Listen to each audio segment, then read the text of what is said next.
Hello अंतरा सिंह प्रियंका, मैं Google से बोल रही हूँ। सभी के पतियों के बारे में जानकारी ली जा रही है। क्या आप बता सकती हैं कि आपके पति क्या करते हैं? अरे का बताबे, सुनिए।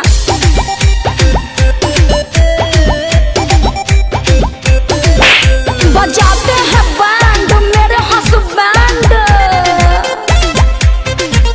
बजाते हैं बैंड मेरे हस्बैंड, न देते हैं चैन और रोती हूँ तो कहते हैं उलू लुलू बाबू मेरी चुप रहो, उलू लुलू सोना मेरी चुप रहो, उलू लुलू जानू मेरी चुप रहो। मुँह भी दाब देते हैं, चुप रहो। तब तो आपके साथ बहुत बुरा हो रहा है। सही कह रहे हैं, किस्मत में है लेढ़ा तो कहाँ से मिलेगा पेड़ा।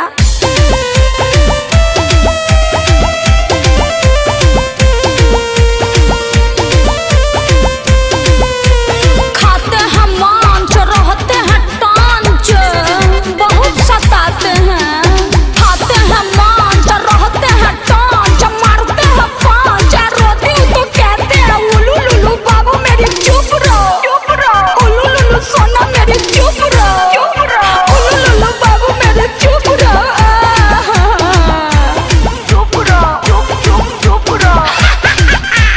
तब तो ये बहुत गंभीर समस्या है, लंबे समय तक चल सकती है। अरे बात उपाय है तो बताइए, ज्यादा मत फरमाइए।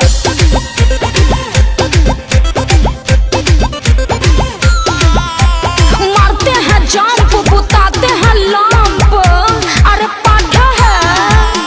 मारते हैं जंप, बुताते हैं लंप, करेजा में होता है काम, पर रोते हो तो कहते हैं उलू लुलू बाबू मेरी चुप रहो, उलू लुलू सोना मेरी चुप रहो, उलू लुलू जानू मेरी चुप रहो। डोंट वरी, घबराने की कोई बात नहीं है, गूगल आपके साथ है।